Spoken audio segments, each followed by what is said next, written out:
Selamat pagi kelas 9. Hari ini kita belajar prakarya dengan topik kerajinan dari bahan buatan di bab 3 halaman 38. Oke. A. Jenis kerajinan dari bahan logam, batu, dan plastik. Nah, logam, batu, dan plastik dapat diproduksi menjadi kerajinan yang bersifat fungsional dan hias. Nah, apa itu fungsional? Fungsional yaitu produk yang dapat digunakan untuk memenuhi kebutuhan sehari-hari. Sedangkan kerajinan hias adalah produk yang diciptakan untuk tujuan memenuhi kebutuhan akan keindahan atau akan keindahan berarti supaya produk itu terlihat indah, terlihat mempercantik gitu. Nah, logam dan batu ini merupakan bahan buatan yang potensinya lebih tinggi untuk dijadikan sebuah perhiasan daripada fungsional gitu. Potensinya lebih tinggi untuk dijadikan kerajinan hias daripada fungsional. Kenapa? Karena logam dan batu ini jika diubah menjadi sebuah kerajinan tangan akan memiliki nilai jual yang tinggi. Berbeda dengan plastik. Plastik ini memiliki nilai yang lebih rendah daripada logam dan batu. Oke. Nah, sekarang kita masuk ke yang B. Karakteristik dan produk kerajinan dari bahan logam, batu, dan plastik. Oke. Yang pertama itu ada logam. Nah, jenis logam banyak dijadikan sebuah kerajinan tangan, yaitu ada emas, perak, perunggu, aluminium, besi, dan kuningan. Oke. Yang pertama kita akan membahas emas. Nah, emas ini merupakan logam mulia yang bersifat lunak dan mudah ditempa. Emas dapat diperoleh dari alam dalam bentuk butiran-butiran halus. Nah, butiran-butiran tersebut berasal dari batuan-batuan yang mengandung emas yang disebut biji emas. Butiran halus tersebut diperoleh dengan cara mendulang, sedangkan biji emas diperoleh dengan cara menghancurkan bebatuan yang mengandung emas menggunakan peralatan berat. Oke. Nah, ini merupakan alat untuk penggilingan emas. Nah, ini adalah kerajinan emas yang berupa cincin.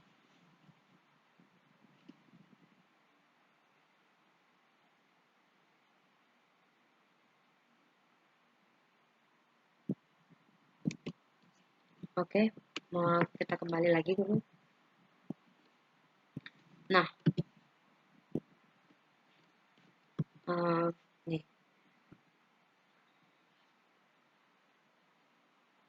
Logam yang ditambahkan pada emas adalah tembaga dan perak. Emas yang berwarna merah mengandung tembaga, sedangkan emas putih mengandung palladium dan nikel. Oke. Nah, perak. Perak merupakan logam dengan karakter warna putih dan merah. Oke. Perak mudah dibentuk dan tidak mudah patah atau pecah. Perak yang akan dibuat kerajinan dicampur dengan logam lainnya, misalnya tembaga atau kuningan agar menjadi lebih kuat. Nah, kerajinan perak banyak berkembang di daerah Yogyakarta, Sumatera Barat, dan Bali. Oke.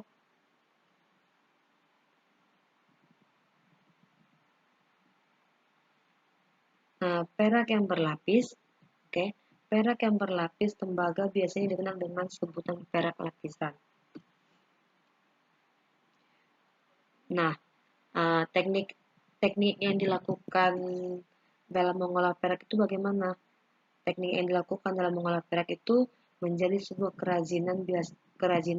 Biasanya dilakukan dengan model bakar atau pemanasan dan tempa. Nih, ini merupakan cincin yang terbuat dari perak. Di dalam kerajaan perak yang ada pasaran, perak menjadi unsur dominan, sedangkan unsur tembaganya hanya sedikit, gitu ya. Nah,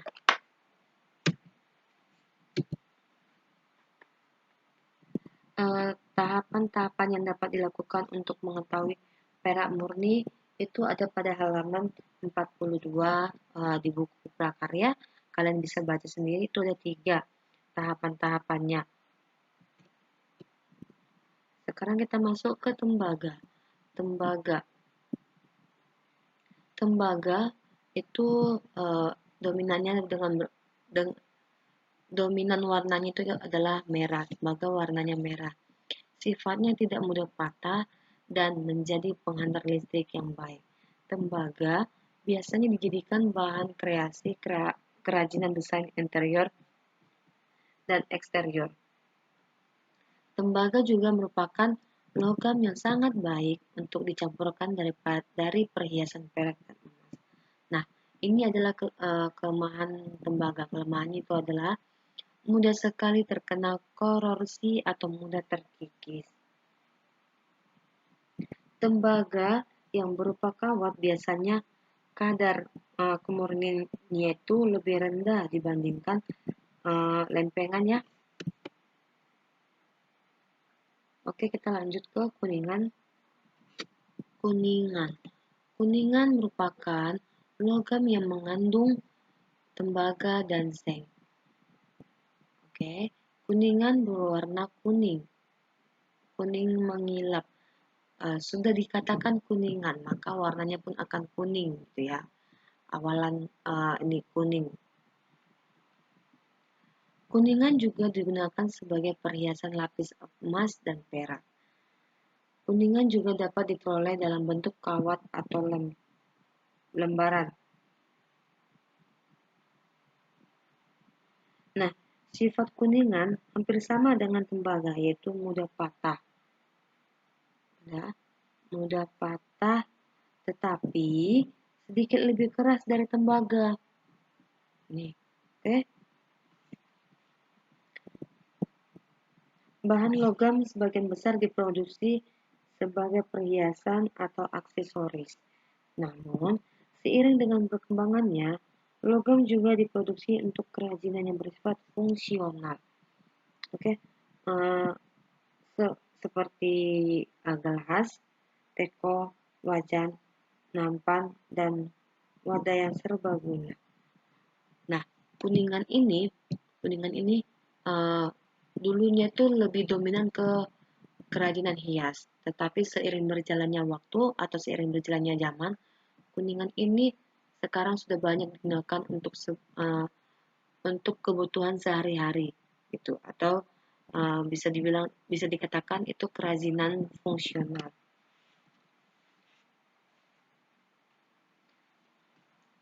Karakteristik bahan logam yang berwujud sampah anorganik sering kali kita temukan di sekitar lingkungan tempat tinggal kita dan dapat diubah menjadi sebuah kerajinan. Oke. Nah, bahan jenis logam yang sering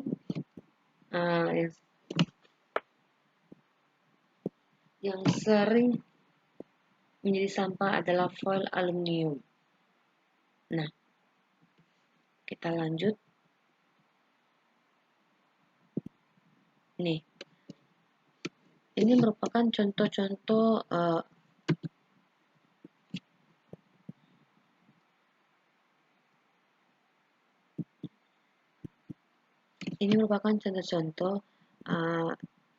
yang bahannya terbuat dari kuningan. Nih, kaligrafi yang terbuat dari bahan kuningan, kerajinan dari kuningan yang menggambarkan cerita pewayangan. Oke, nah, piala yang terbuat dari logam. Logam banyak digunakan untuk diproduksi menjadi piala atau medali seperti dari medali emas, medali perak, dan medali perunggu. Nah, Kemasan dengan foil aluminium biasanya digunakan untuk membungkus produk makanan dan minuman ringan. Kelebihan dari foil aluminium adalah mengilap atau sifatnya lebih tahan lama. Nah, sebagian besar kemasan minuman ringan di pasaran menggunakan foil aluminium ini. Ini contoh kerajinan dari foil aluminium. Oke, kita lanjut ke batu. Batu granit. Batu granit adalah jenis batuan beku yang digunakan sebagai bahan kerajinan. Batu granit memiliki berbagai variasi warna dengan ukuran kristal bermacam-macam, dari butiran kasar hingga butiran yang sangat padat dan halus. Oke. Proses pembuatan batu granit dilakukan dengan cara mengukir atau menggerus batu tersebut.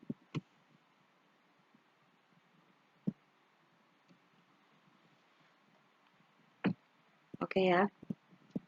Nah,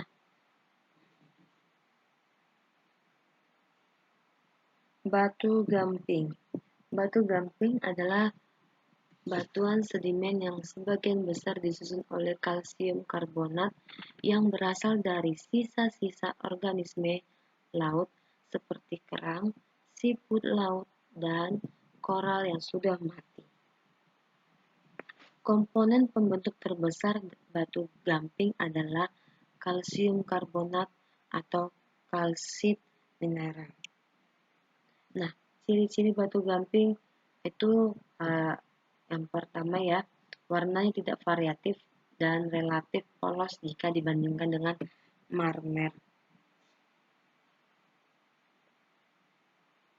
Nah, selain itu, batu gamping dapat digunakan sebagai penyangga yang cukup kuat.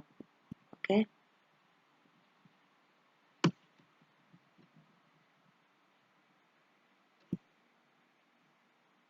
Nih, ini sebuah kerajinan hiasan ikan. Wah, hiasnya lucu ya. Ini merupakan dari bahan batu gamping. Karakter batu gamping mudah diukir sehingga dapat menghasilkan kerajinan dengan bentuk-bentuk yang lebih detail ini misalnya ya. Nah, sekarang kita lanjut ke batu marmer. Batu marmer memiliki tingkat kesulitan penggarapan yang cukup tinggi.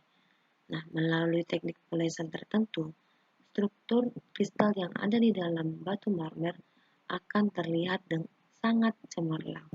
Batu marmer bukan pilihan yang baik untuk dijadikan hiasan luar ruangan. Oke. Nah, batu marmer memiliki karakter bahan yang relatif lebih keras dibanding batu gamping. Nah, berdasarkan karakteristik berbagai jenis batu tersebut, batu banyak diproduksi menjadi berbagai produk kerajinan, seperti aksesoris, pelengkap busana, penghias benda, dan penghias untuk ruang interior dan eksterior.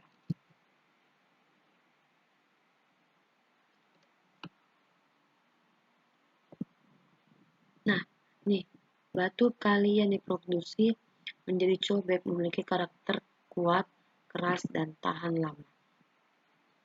Nih, ini batu hiasan cat warna-warni menjadi sebuah hiasan yang menarik.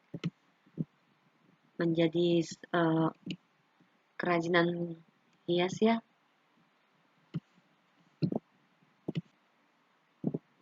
Oke, yang ketiga ada plastik.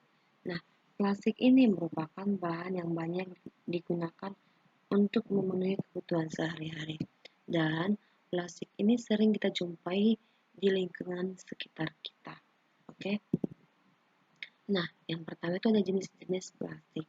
Nah, yang jenis-jenis plastik itu ada PT atau PET gitu ya. Nah, plastik jenis PT atau PET merupakan botol plastik yang bersifat jernih atau transparan, kedap gas dan air, tahan pelarut, dan melunak pada suhu 80 derajat Celcius. Nah, contoh pasti sering kalian jumpai ya kan, botol aqua atau botol minum yang bahannya dari plastik. Nah, ini merupakan sifat sifat plastik jenis sifat plastik maaf, ini merupakan jenis plastik PETEA.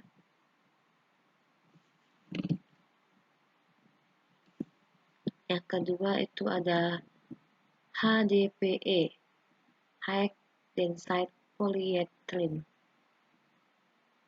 Nah, plastik jenis HDPE dibuat dari bahan resin yang kuat dan kaku yang berasal dari minyak bumi. Kemudian, plastik tersebut dapat melunak pada suhu 75 derajat Celcius. Oke. Ini. Jika kita tuangkan air panas yang mendidih, ini akan meleleh gitu. Ini botol plastik ini akan meleleh. Nah, botol jenis HDPE ini disarankan untuk penggunaannya tidak berulang-ulang ya. Oke, yang ketiga itu ada V atau PVC. Nah, bahan pembuat V atau PVC ini adalah resin yang keras dan tidak berpengaruh oleh zat kimia lainnya. Nah, plastik PVC ini merupakan kategori plastik yang sangat sulit untuk didaur ulang dan dapat melunak pada suhu 80 derajat Celcius. Nah, botol minyak goreng ini menggunakan plastik PVC. Oke. Yang keempat itu ada LDPE, Low Density Polyethylene. Plastik jenis LDPE ini merupakan jenis plastik yang terbuat dari minyak bumi. Nah, bahan utamanya berbentuk dari resin yang keras, kuat, dan tidak bereaksi terhadap zat kimia lainnya. Oke. Plastik jenis LDPE dapat melunak pada suhu 80 derajat Celcius. Nah, ini tempat bekal kita yang sering kita jumpai itu merupakan jenis plastik LDPE dan dapat digunakan berulang-ulang ya. Yang kelima ada PP atau polypropylene. Jenis plastik PP ini terbuat dari bahan polimer yang mudah dibentuk apabila dipanaskan. Nah, plastik ini memiliki sifat yang keras, lentur, kuat, permukaan berlilin, tidak jernih, tembus cahaya, dan tahan terhadap bahan kimia, serta dapat mengendap pada suhu 80 derajat Celcius.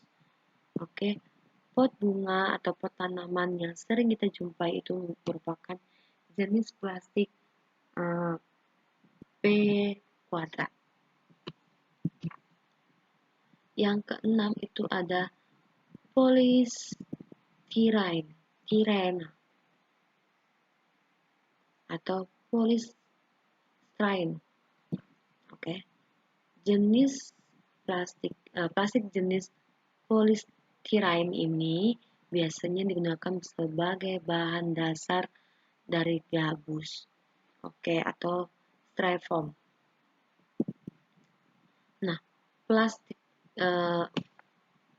polystyrene ini jernih seperti kaca, sifatnya tidak kaku, mudah dibentuk dan melunak pada suhu 95 derajat Celcius. Nah, wadah kopi yang terbuat dari bahan plastik polystyrene ya.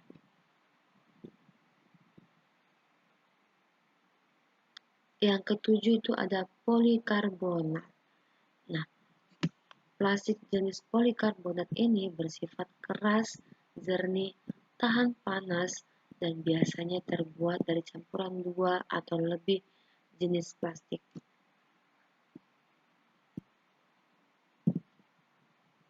Plastik jenis tersebut biasanya terdapat di tempat makanan dan minuman seperti botol minum, olahraga, galon air, atau botol susu bayi. Nah, ini botol susu bayi bersifat tahan panas.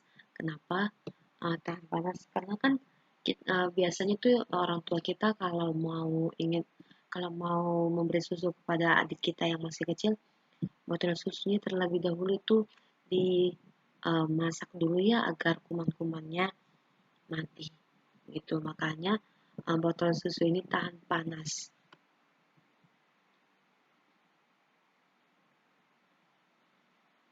Nah, tadi kita sudah membahas jenis-jenisnya.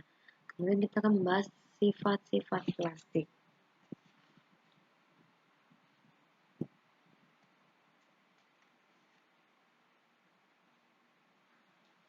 Nah, sifat-sifat plastik itu yang pertama itu uh, tidak tembus air, kemudian mudah dibentuk atau dicetak, yang ketiga tidak mudah pecah, yang keempat mudah terbakar, yang kelima lentur, yang keenam tembus pandang, yang ketujuh mudah didapat, dan yang kedelapan sebagai isolator panas. Oke, plastik merupakan senyawa polimer tinggi yang dicetak dalam lembaran atau lembaran yang mempunyai ketebalan-ketebalan yang berbeda-beda. Nah, plastik banyak digunakan untuk mengemas bahan pangan karena sifatnya mudah dibentuk. Adapun karakter-karakter plastik diantaranya sebagai berikut: kedap air, kedap udara, tidak korosif, tidak tahan panas, tidak meleleh, ringan, kedap air dan udara. Oke, nah pertemuan kita di bab 3 cukup sampai A dan B. Untuk yang C itu ada bahan, alat, teknik, dan proses pembuatannya kita akan bahas di pertemuan selanjutnya. Oke, cukup sampai di sini. Sekian dan semangat belajar. Salam sehat.